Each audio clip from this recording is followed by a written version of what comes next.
record on this computer. I just upgraded to Zoom payments because I was on free, but now I pay now so that we can have longer sessions. Nice. So I don't know if I did everything right, but you guys got here, so that's all that matters, right? Yep. Right. Currently. Okay, well, welcome to Part of the Narrative. Yay! Huzzah! So we have a very special episode this Sunday. My friend Yusuf is joining us today. Yeah, Yusuf. Cheers. Welcome, welcome. I'm so excited.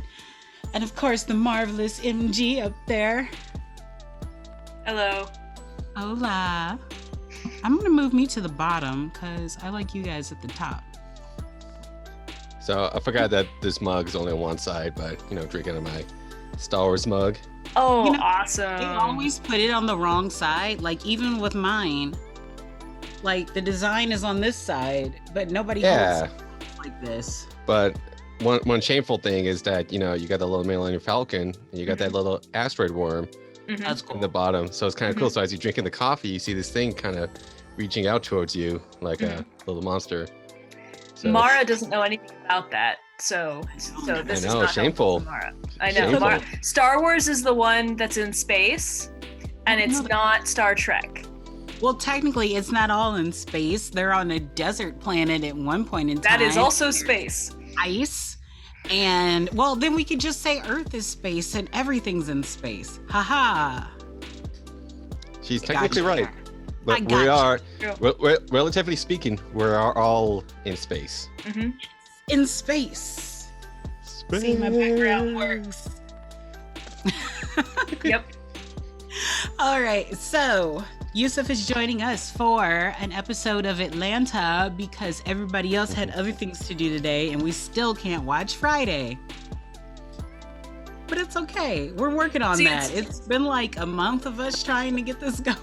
I think it's equally everybody's fault at this point. Like, different people have been unable to come, and we've been unable to get it to work, so we can blame internet, us, and other people. So my opinion was, let's just start fresh next month. Like, next month is next week. Let's just start out fresh and get back in the rhythm of doing it more periodically, because we've really fallen off of that. I think it's been over a month since we've had a rom-com discussion, because I think the last one we did was Confessions of a Shopaholic. Was that the last one? Yeah. No. Something Like It Hot. Some Like It Hot, because we were going to do something else, and then that became unavailable to watch. Like, we were trying to watch something that I thought was on HBO Max, and then it was not on HBO Max by the time we were like, let's watch it. And then because we had all seen Some Like It Hot and had strong opinions about it, we were just like, let's just discuss Some Like It Hot this week, and that's what we ended up doing. So yeah, I think that was the last I did my makeup that day and it was great. I love that movie so much. So we trashed it. We did not trash it. It has things that are redeemable qualities, but it's very dated, and there are issues. There are issues with it for sure. But it is very funny and very smart. Well, I should find that episode so I could watch it and come back here and give my review of your guys' review. You gonna like defend it, play devil's advocate? Yeah, because I really did enjoy that movie a lot. I watched it maybe 4 or 5 times. So yeah. I watched it by myself, and I watched it when I was in a relationship. So it was a fun time. Oh, okay. Yeah. I mean, Yeah, I enjoyed the movie, but it was early on. It was one of my favorites. Like, the first time I saw it, I was like, this is my new favorite movie. There's nothing wrong with it. And then I took some film classes, and then I looked at it through a different lens, and I was like, oh, there are some really problematic sexist things in this story, in this movie, and it has tainted the way that I watch it for sure. So I feel like we got different lectures because film classes made me like it more. No. Film classes taught me how to break apart everything and be like, oh snap, that's not as funny as I thought it was. Now it's just it actually, it was in film classes that I grew to appreciate it more. It wasn't until I was doing my own research into IAL Diamond and rewatching it through the perspective of watching like 3 or 4 of IAL Diamond's scripts that he did with Billy Wilder that I started to notice a pattern in the way that they manipulate the women in those movies, and it really irked me because I love that movie, and I don't like the fact that I now am watching it through a different lens. Like, it's good that I am, but it's also, it hurts. Like I, in general, ever since I started doing any of my film studies courses that I've taken, I've majored in film studies, so I've done a lot of like critical analysis of movies in classes. I can no longer casually watch anything. Everything that I watch, I'm analyzing. And I like that for the most part. That's a good thing, and I like that I get a lot out of every rewatch that I do of whatever I'm watching. But it does make it hard to ignore. You can't just like push things back anymore and be like, oh, gloss over that, because I'm very aware of things now. So. It comes to the point where you can't even watch it with other people who aren't like film studies, you know? Like I know for me, like my personal, I can't watch anything in the living room because family's there, they're gonna talk, and I'm trying to pay attention. It's just like, well, you know, I gotta dissect this thing, you know, like I could still enjoy something, but I could still dissect it, but I need to like see it and absorb it. And like everyone else is just like, oh, I need to talk about this, I need to interrupt you about this, you know? So, you know, when I was taking my film study courses, the DVD player, because, you know, I did everything off of Netflix, mail-in, because I couldn't find the movies anywhere else. So I was like, oh, I gotta watch it in my living room, and so I do. And then like someone's like, oh, we need to do this. I need your help with this. I gotta do this. And I'm just like, I gotta freaking watch this thing so I can write my report on it, you know. So, and they're like, you don't need to watch movies. Why does you homework for movies? Pfft. Choose a real major. Fine, Mom. No, I had that same thing when I was in undergrad, because I was doing film studies, and almost all my other friends were doing like economics or business or pre-med or something like that was like obviously helping the world in various ways and definitely have a career later on kind of majors. We are helping the world here. We are. But I just mean like doctors, like a different kind of helping the world. Doctors downtime in order for them to be their best. So technically we are also providing services. I appreciate that. I'm just saying that it was they had a different workflow than I did. And so I would come in and they would be like having to read like 100 pages of a textbook and write about it as their homework.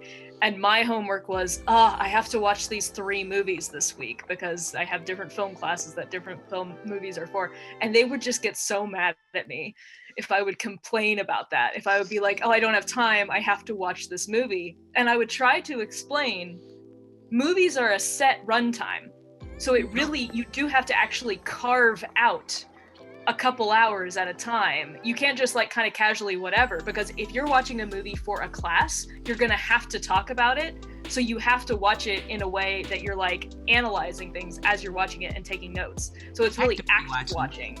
Yeah. But I didn't complain too much about watching movies for homework, so. Yeah, so. Well, I was a science major from the get-go, and then I went into theater, and then went into film. Nerd. So I am. I'm all kinds of nerd. All of the nerd aspects. All brands of nerd. Yes, that is correct. I like to be well-rounded. So you said science, then theater, then film? Is that what you said? Yes. So you wound up majoring in film? Mm-hmm. Was it film studies, or was there something specific? Like, what was the title? In my senior year, I did film pre-production and planning. And then I was like, holy shit, this is where it is. This is where it's supposed to be. But damn it, I'm at the end. I'm just going to have to end it here. And then I did Stevens for the master's program. So, yeah, I found out too late. Because I thought I was going to be a dentist, and it didn't happen. Well, you didn't find out too late because you're still doing it now, so don't worry about that. Don't focus on the too late of it all. This makes me so happy. I was the weirdo who I went to school specifically because I wanted to do film studies, and I still majored in film studies. I had several of my friends change their major throughout the time there. And at times I felt like maybe I should have thought more about it, but I was just like, no, this is what I have a passion for, and I'm not getting tired of it. And, you know, maybe there's not as obvious of a career path here post-grad, but this is what I love doing, and if I can make this work, that would just be the best. That would be the dream, to be able to have a career doing all of this. So I'm working on it right now. We'll see what pans out. So hard work always pays off. So. It always pays off. And we're rooting for you. We're all rooting for each other. That's why I like our program, because we're all so connected. I mean, I don't know much about the new groups, but I don't know how to make that better. It's okay. We'll figure that out. Maybe we'll have them on here too. And I'll be like, hi, nice to meet you. We're going to record your reactions to something. It'll be cool. Welcome. But let them know before it happens, so that they're not like, oh, you're recording. Like, definitely give them a little heads up so they can primp and preen before they come on. I'm gonna make like a really nice little invitation. Like, maybe I'll use my little character and be like part of the narrative, like a digital invitation or some shit like that. Like a little Evite. Yeah. Do it like that. And plus, they could also set up their background so wonderfully. You know, it's not as good as your guys' background, but you know. Oh, okay. I've been watching Solo Opposites the second season. Hilarious. Love that show. I'm not in it yet. It reminded me too much of Rick and Morty. Yeah, it's basically more Rick and Morty. So it's like only not as cynical. So that's what I liked about Rick and Morty though. Yeah. So so that's my review. Okay. So let me talk a little bit about Atlanta before we start, because you know I've seen every single episode of Atlanta, right? Mm-hmm. But I think something that's genius about Atlanta is that the more I think about it after I watch it, the funnier it gets. Like, I watch it and I laugh, you know, I did enjoy it. It's like, wow, that's a great episode. Then like I wake up and the episode just popped to my head. And I'm just like spurting my coffee out, because there's something about its humor that just stays with you. And the more you think about its absurdity, or its like satirical humor or commentary it's making on like society, or specifically like Black millennials, like it just like grows, you know. And I'm just like, wow. So we just watched the episode with the trade up where he started with the samurai sword and they got the dog and everything. And there was that scene with the one guy in the parking lot, a little Asian guy on his phone. He was yelling at somebody, and I don't know what language it was, which is sad because I'm getting good at knowing them. I'm pretty sure it was Korean. But anyway, he was just yelling to somebody on the phone and like crying at the same time, and they never went into what he was doing or why. He was just in the background, and they were like, what's up with this guy? And Mara was like, I want to stay there. I want to know the stories that are going on here, but instead we go on to the next thing. It's a very established story world. Mm-hmm. So interesting. Just that little blip was so interesting. What I think is great about that is like it's in season 2 that. Oh no, she hasn't seen it yet. She hasn't seen it yet. No spoilers. Oh, okay. This is my first time through. It's your first time through? Mm-hmm. All right.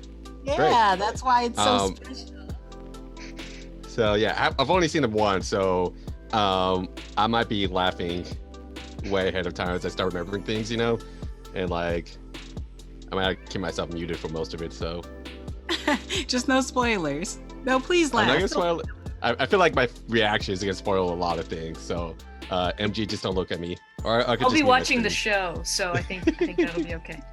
And we also do pauses because I'm not too sure about copyright stuff. So whenever you got something to say, be like, pause and pause. And then I'll try to catch it in time. Do we have to go and pause? Or can we just go pause? You know, I like the variety, but I also like the fun of and pause. So I don't know. I'm just going to pause. Okay.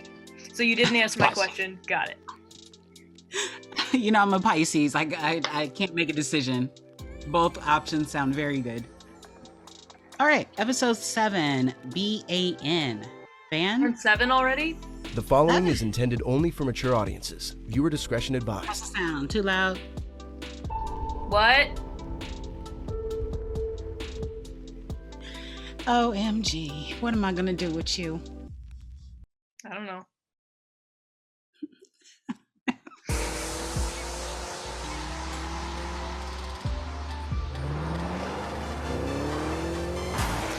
Oh, it's an ad.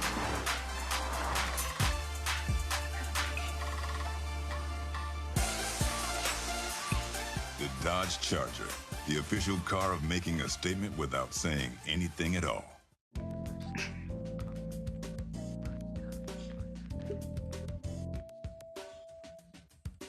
I love this episode.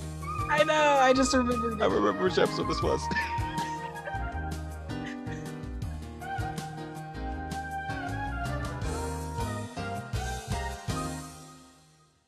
Good evening and welcome to Montague.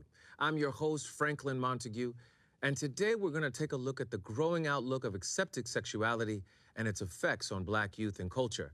With us today, we have the head of the Center of Trans-American Issues, Dr. Deborah Holt, and recording artist, Paperboy. Good evening to you both. Good evening. Why is Paperboy Let's on start at there? the beginning.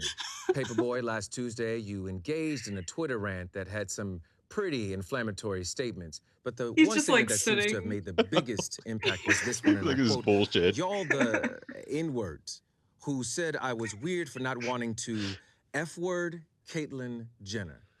Would you want to explain that statement? No. Well, could you Do you- explain that statement? I meant what I said. You don't think your tweets are transphobic? I just don't have to have sex with Caitlyn Jenner because y'all say so. So you don't think Caitlyn Jenner is important? Look, I get what y'all saying, right? But she's not super important to me, like not my life. You know So what I'm saying? how long have you disliked trans people? Man, look, I just found out they exist. to No, be no, honest. no. I make her switch sides. Caitlyn Jenner in reverse. Is that not a lyric of yours? Man, I was just rapping, man. Look, I said worse things. You ever heard my song Illuminati Sex? Haven't heard it yet. Don't stop Deborah, digging. You've Stop it. written about this current phenomenon in your book, Transition, Gender, and a New Generation. What do you think about all So, this? pause I real look at these quick. Statements as So when we're talking about like commentary, right? I feel like what he said is like a great example because like they're so stuck up on his like transphobic tweet, but he's like, man, I rapped worse shit and you guys didn't tell me anything. Then all of a sudden I talk about this. Now you guys giving me shit. So it's always like this like selective criticism when it always comes to like famous people or rap things. It's always like whatever is like the niche thing Yeah. at the time. This is why I talk about like satire. They point Yeah. out. So And there's usually a double standard between female and male rappers. yeah. And artists in general that men can get away with saying things that women can't, and there's a different connotation when a woman says it and a man says it the exact same thing. Mhm. So Mhm. yeah. That's right. I forgot what I was going to say because I started thinking about Megan Thee Stallion again. MG. I'm so come on. surprised that you started thinking about Megan Thee Stallion. You're never thinking about Megan Thee Stallion. You can't drag me into her like that. I had something to say about whatever Yusuf said, and now it's like, oh, Megan. And of course, she just appears on my laptop, too. So we'll just get back to the show. Okay. Instead of Megan, I won't go into. Okay. natural consequences of a culture of exclusion and power. Oh, I remember.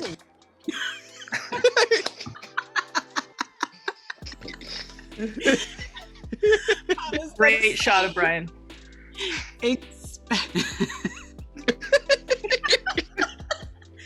Y'all are killing me today. Oh my like God, I almost asleep. lost it. I almost lost it. Hold on. Especially when it comes to specific famous people. That's what I'm trying to say. So there's more of a bias when it was somebody who was hot at the time, Caitlyn Jenner, than somebody else that was a little more underground. Like the person that they're talking about, if they have a large fan base, there's a lot more people offended and upset. So people are more willing to be like, hey, you said this about this person and it's not cool versus your whole repertoire of music. So that's what I was trying to do. Yeah, I agree. Yeah. God, it took a while. Okay. I'm used to it.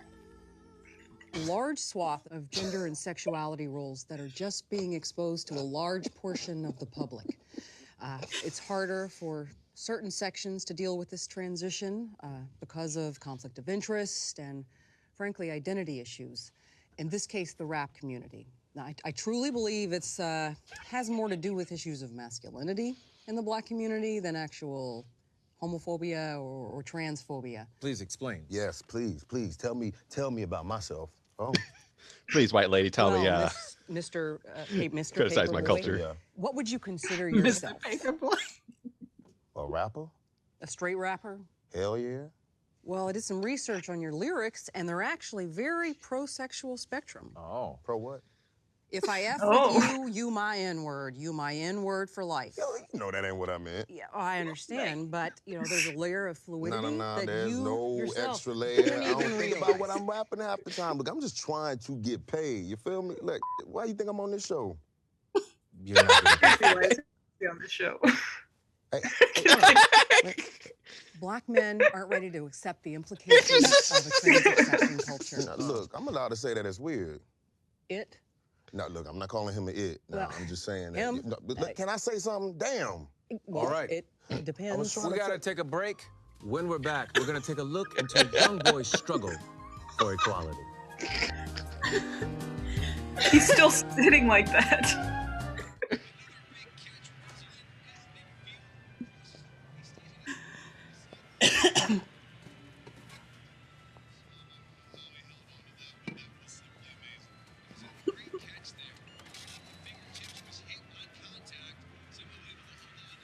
$1.49?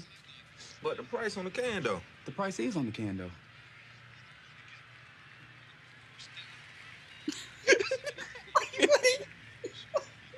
Wait, this is like WandaVision. They're like cutting in with commercials. I love it. Yeah. But it sucks because I don't pay for commercials. Like, I pay so I don't have to watch commercials. So I always thought that there was something wrong with my billing or something. I was like, oh God, what's wrong with my account? Why are they all commercials? Oh my God.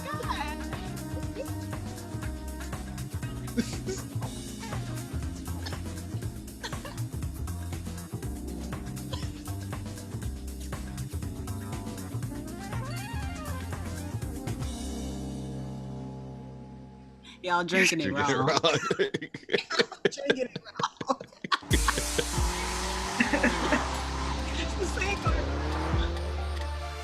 I noticed his hat says Atlanta, so that's where the title is in this one. It's like, Oh yeah, we didn't get one.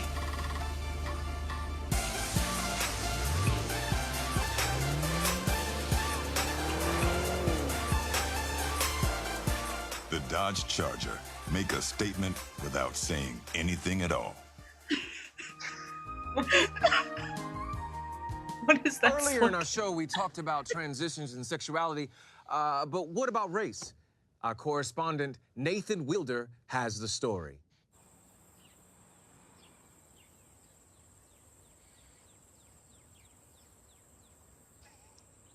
Why?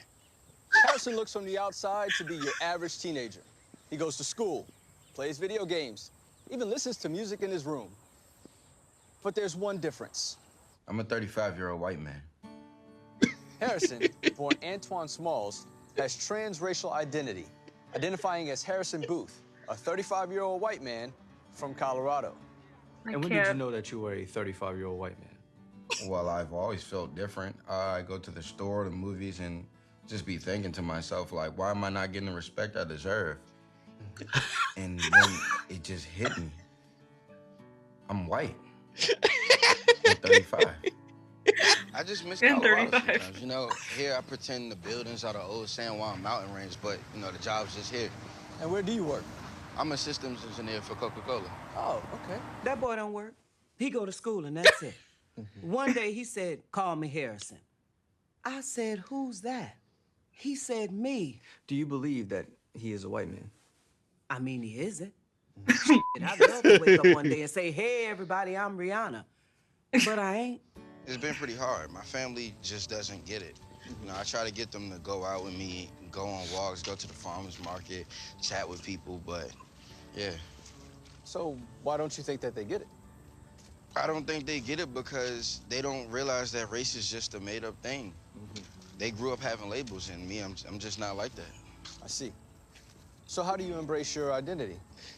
I dress a certain way. Patagonia. I wear a thick brown leather belt. I like to envision myself after the surgery. Hey, excuse me, what IPA do you have on tap? Hey, did you see Game of Thrones last night? Yeah. So your surgery, that's later this year. Right. I started working at Stonecrest Mall, so hopefully by then I have enough money to take the next step. So you work at Coca-Cola and the mall? Right. Correct. I work at both. Harrison has been planning a full racial transition with the Dr. Samuel Vergara, who guarantees Harrison can visually transition through an experimental procedure that will allow Harrison to not only be a white man, but whatever race he chooses. The procedure's absolutely 100% possible. He's a dermatologist. He's gonna look weird, though. But before Harrison can fully realize his physical identity, he still has the day-to-day that's filled with discrimination and ridicule. It's pretty awful. You know, you walk in the streets and black people, they see you, they're nodding to you like, hey, good to see us. And it's to the point where I've just given up. I've stopped trying to convince them that I'm not us. Gotcha. Excuse me, this is definitely the guy. He doesn't even live in the area. I've never seen him before. How about I called him? I think we're taking slow strides. But you have to believe things are getting better, otherwise you'll just die inside. Is there anything you'd like to say to other black kids out there who may be going through the same thing? Just be you, at all costs. But also, stop dressing so crazy.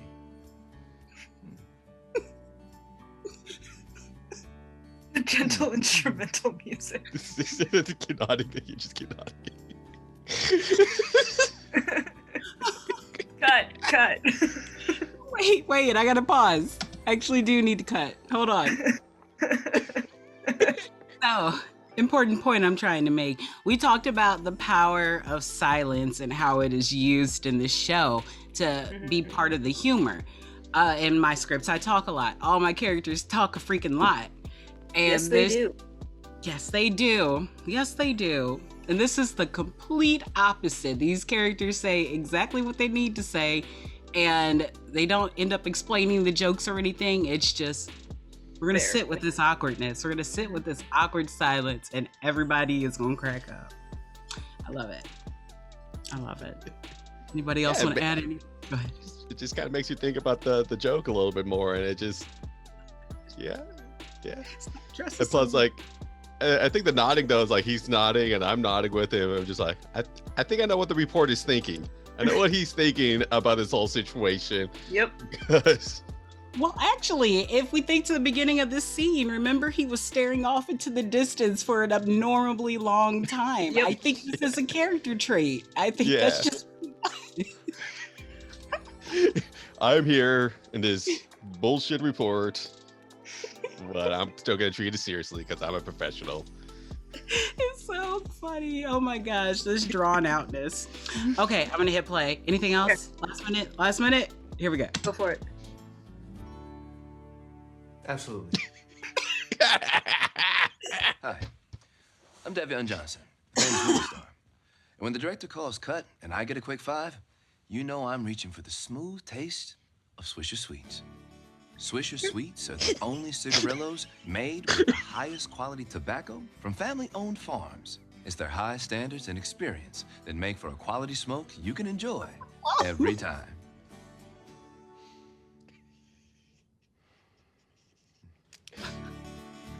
Yep. I love this knife.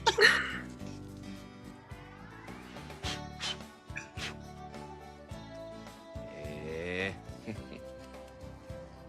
only smoke Swisher Sweets. It's a smooth taste. These Swisher Sweets are good as hell. Yeah, make sure this was empty.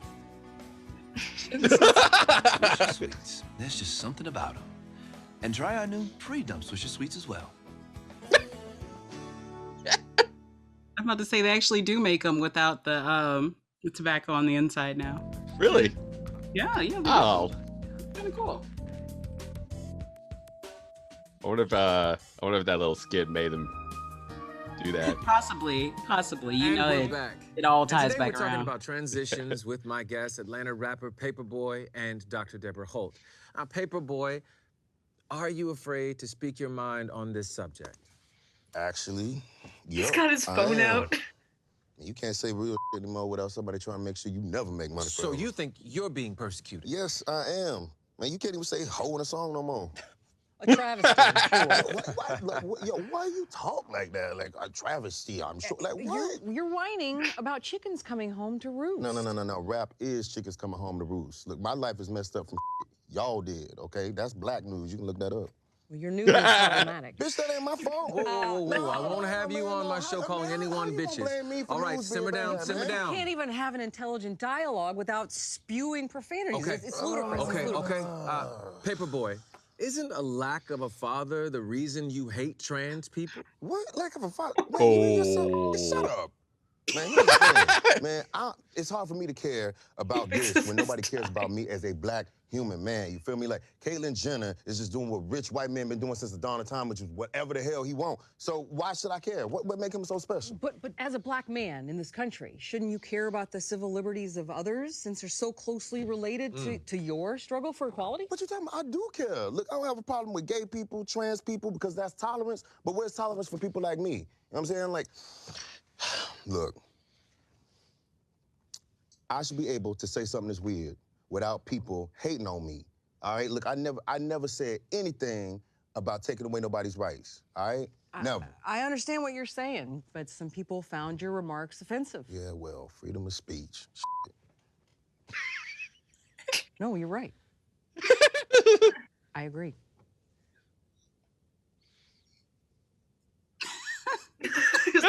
But your music is detrimental. All in to real black life was like that. Yeah, but so is all rap music, right? I mean, and rock music before it was taken over by rap. Yeah, I agree. You hate women. What? He's like determined to create controversy at the table. Oh my God, it's this guy again. Paternity test? The dog, the Texas guy with the Nutella. I thought he looked My name is familiar. Ahmad White. You may know me from your dreams. Call this number below and get the answers you deserve. You may know me from your dream. When I called Ahmad White, I was 3 months behind in my car note. My These stepson, he was in backdrops are jail. ridiculous. My All life right. was in shambles. But now I got a truck. I got a girlfriend. I got the answers I deserve. Thank you, Ahmad White. Most people don't realize there's chakras in another universe. Don't be dumb. Call now. I'm tempted to call that Me and dumb. Ahmad found out I was a moon sign, and I wasn't getting enough crystal in my diet. Now, I live in a beautiful home. Ahmad gave me the answers I was looking for. Come to our Liberty Center and get a free juice and Nutella salad. When I call Ahmad, my life is going nowhere fast. After a Nutella sandwich and juice, my life's a lot better. I had a Nutella sandwich this morning. Oh, wow. It was delicious. But you didn't have juice. Your life isn't complete now. It just works. He works. I had milk though. He That went really really works. well with the Nutella. Yeah, but it's not He juice. really was. True, I don't It's have not- juice. Knowledge is the Not path to juice. greatness. If you'd like to be smart as a baby dolphin, call now. Why?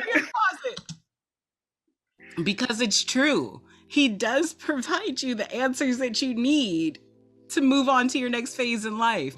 If Donald Glover had not met him at the beginning, his name's Ern. If Ern had not met him in the beginning, he wouldn't have embarked on the journey, like pushed ahead for this music career with his cousin. His life would have still been stuck where he was. It was, what was the line about the branch being The dragged river. down through the river? yeah, are you just going to go along with the current? Or are you going to make your own path or something like that? I don't know. I don't remember exactly what it was. But yes, he does change lives. And then he walked off into the wilderness of Atlanta, and it was very strange. It was very strange. With the dog with Texas on his ass. Mara, have you've seen Buffy, right? Yeah. You remember the season 4 finale of Buffy? All right. Tell me more.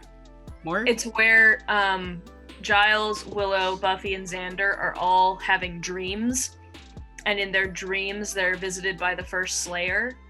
And so it's sort of a pocket episode where like the finale is really the episode before.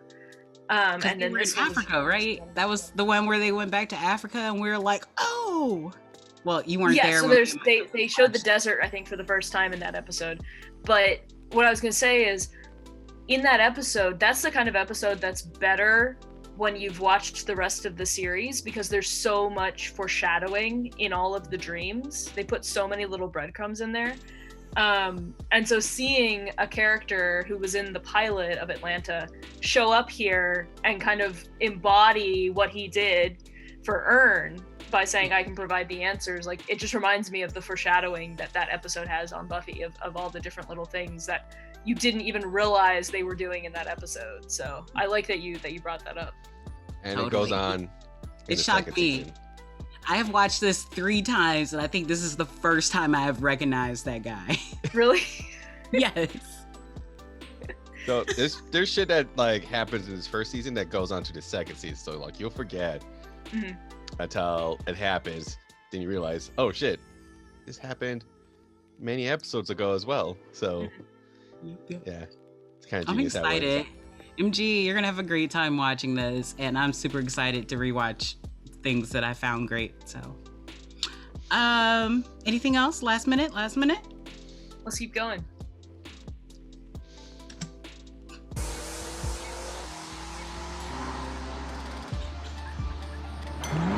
Not really like B.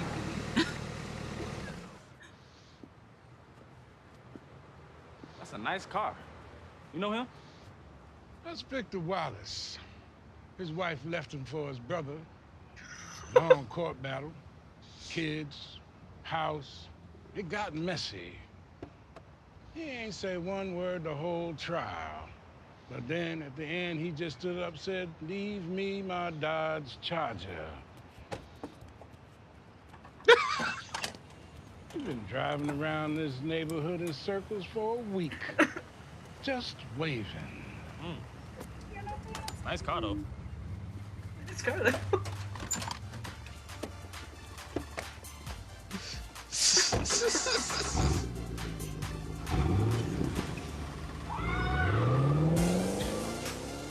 I like how each thing is like a vignette, and it just like continues in the story rather than being. Oh my god, this commercial. Give me that crush. Nice try. But only kids can have coconut crunchos. That chocolatey coconut crunch in every bite. Oh, I can almost taste it.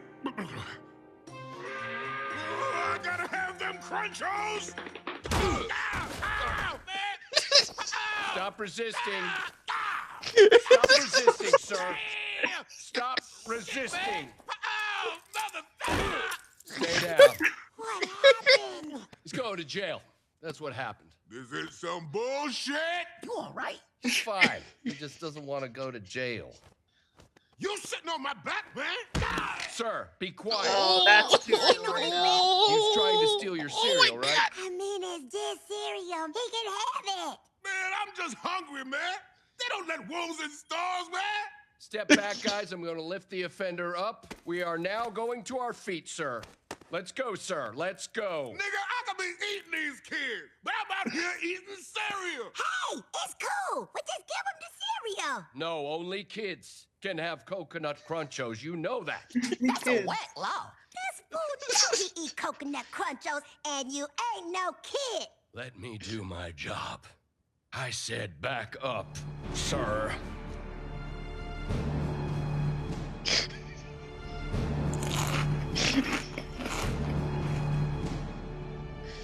Coconut Crunchos is a part of this balanced breakfast. Earlier, we showed a clip about a young man dealing Oh, with pause real quick, transracial pause. identity. Yes, Yusuf? Okay. First of all, I'm very into dark humor, so that commercial really got me off my couch when the first time I saw it. Then after all the shit that happened last year, I was just like, holy shit, dude. But anyways, I found out there's like this new crave on like TikTok where kids are making like tiny cookies and putting them into a bowl of milk. And I just realized there's a generation of kids who never heard of Cookie Crisp. So whoa. Cookie Crisp downstairs. I don't understand. yeah, They but the new popularity in TikTok is, you know, these young kids and their TikToks and their Instas are making tiny cookies and they're putting them in a bowl of cereal and they're saying, okay, this is how you make, you know, cookie cereals, you know, and it's just like, you never heard of Cookie Crisp? Like these 20-something people? Give them, they haven't been the same since the 90s. So a lot of people do not eat Cookie Crisp anymore. They're not good anymore. Yeah. They're not. I do have some downstairs, but I'm not very excited about it. It came in a box with another cereal, so that's why we got it. But anyway. So maybe... Go ahead. What is everybody's go-to cereal? Fruity Pebbles. Cinnamon Toast Crunch. Mine is between Cinnamon Toast Crunch and Reese's Puffs. I don't like Reese's Puffs. That's an intense cereal. Like, well, it's you're wrong. No, it's delicious. It's delicious. You're wrong, but we can compromise with Cinnamon Toast Crunch. This makes my mouth all dry. That's okay. More for me. Yusuf, you said Cheerios? No, Fruity Pebbles. Fruity Pebbles. Oh, Fruity Pebbles. Oh, man, you guys eat some weird cereals over there. You haven't heard of Fruity Pebbles? I like how both of you guys were offended. Visibly offended. Weird People get things. Over their cereals. They do. Madam, I'll have you know that I was quite the connoisseur of the milk and grain beverages. All right. At least none of us like Lucky Charms. I like Lucky Charms. Damn it, MG. I never ate it because it had the marshmallows, so I had gelatin, so which comes from pigs. So I never had any marshmallow cereals. So, it's not good. I think the best one that I had, my favorite cereal that I've ever had was called Waffle Crisp, and it's been, I think, discontinued at this point, but it was really, really good. Oh yeah, they were good. They had like a honey taste to it, too. Not honey, milk syrup taste to it. Yeah. You know, so like like a maple kind of. Yeah. It's fantastic, and you will love it. I'll look it up. Yeah. But yeah, so no cereal parties. So that was where I got to like get Waffle Crisp again, and it was amazing. So almost forgot how we got on track with that. But see, I got us back. You see that, right? Like, full circle. Full circle. You guys know I have a bad memory, so of course I lose track of how we get places in conversations. All right. I'm the same way, but I'm getting better about it. So I'm proud of myself for getting us back. Me too. All right, last minutes. All right, here we go. Into it. Well, we've got him joining us via Facebook video chat. Please welcome Antoine Smalls to the show. It's Harrison. Hello, Montague. Oh my God. Thank you for having me on your show. Oh, now, Antoine, it's Harrison. I'm sorry. Harrison, how's your life been? He's gone. He's gone. It's pretty good. I just came back from Charleston, South Carolina. Beautiful. I was checking out some cheap art spaces for me and a friend that I made up. I'm sorry. Yo, this is dumb. Like that. This is dumb. Like, dude, wait. Did you power up? Because you look like Super Saiyan right now. Like, is that the Goku like Dragon Ball collection, my nigga? Like, you look like a fake Ellen DeGeneres. Like a fake Ellen DeGeneres. Right? Ellen DeGeneres. You look like Drake Malfoy, dude. Like, Bangs, my nigga? Like, nobody told you not to do bangs. Like, I don't Nice tolerance. Mr. Boy. Thank you. That is very inappropriate. Go ahead. It's okay. Sadly, the black community, they just aren't accepting of racial diversity or anyone different for that matter. Now, Harrison, I like your would you say bangs. that the rap game or the hip-hop community is especially intolerant of the lifestyle you chose? We really can't blame rap or the hip hop culture. He's just expressing himself to the best of his ability, and I will defend his right to do that. He's telling a story or like views from the streets, you know, like a ghetto news. Okay. But Harrison, don't you think that the rap community and its treatment of trans people and homosexuals is indicative of a larger problem in the black community? One that makes your lifestyle unacceptable? No way, not at all. I mean, a man wanting to turn himself into a woman, that's just unnatural, and I don't think we should have our kids thinking that that's okay. So I will support that message. Wait, what are you saying? I'm not into gay marriage. That is gross. Why would I ever tolerate something like that? The marriage is meant for a man and a woman, not that. That's an abomination. No. How can you say that with the discrimination you were just talking about? I mean, It's the truth. What are you crazy? That's crazy. That is all the time we have tonight. I'd like to thank my guests, Dr. Holt, Paperboy. Please check for her book, Transition, as well as Paperboy's mixtape, Postal, available wherever mixtapes are available. Good night. You look like a dying palm tree, like the lost fifth Beatle, man, that they just don't talk about. Like that, like power up. You like these big bangs. Like, I don't care for it. She said I don't care for it. How did he get booked on that show? Like, whose idea was that he should be on there? Who made his talking points? The actual interviewer's talking points. Oh my gosh. All right. MG, I'm cutting the credits short because we've talked so long. That's okay. I didn't really recognize anybody in that one. Oh my gosh. So that was kind of a pocket episode. Yes. Yeah, it's kind of like a pocket, its own filler episode, you know, so really has nothing to do with the plot, but it just continues its theme of satirical humor as it's putting a mirror on society. So it's like... Sorry, I went too fast. Whoa. It's okay. That's at the end of the episode. That is the end of the episode. Oh my gosh, I wonder why it just hopped in. Broke it, Mara? No, I think I was watching it with somebody else. Oh no. But this is one of my favorite episodes, The Club. I love this episode. You want to talk about character development? Oh my God. Oh my God. I'm excited.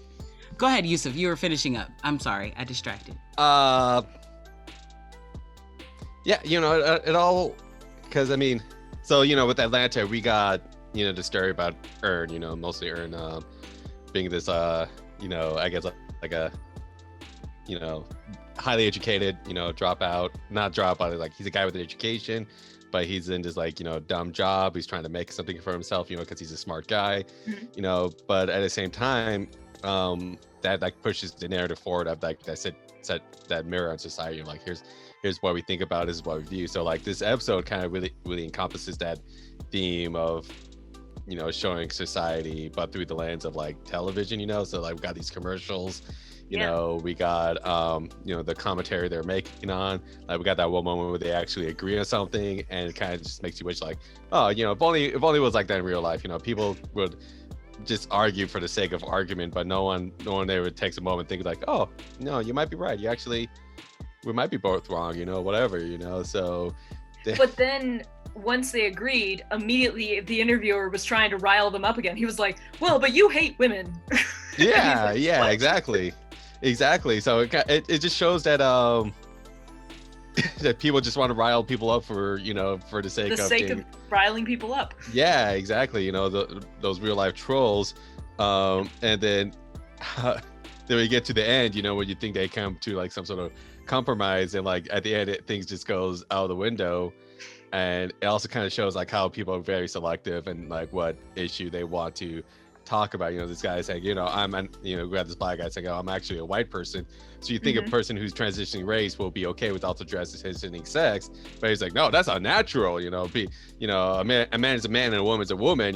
But it's like, but a black guy can't be a black guy, or like vice versa, like the way you want it to be. So it's like that kind of thing. So it always shows. And I think that's where its humor comes in. You think it's like, compromise come on, think that it just flips everything in like that little twist at the end, where it's just like everything we learned is like, what's the point of arguing for the sake of argument? There's like no point at all, so just let people be. So that's why I got out of that episode. Yeah, I would love to read the script for this episode to see how they just put it all down on paper. Oh my gosh, talk about a hilarious script to read. Oh my god, that commercial with the guy with the guy with the Nutella guy. I really just want to read that. Nutella and juice. Nutella and juice. Come down to the convention center for Nutella and juice.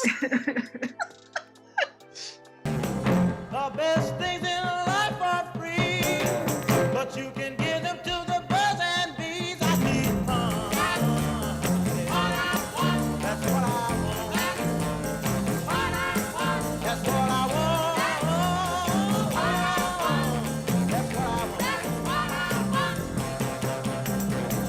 Your love.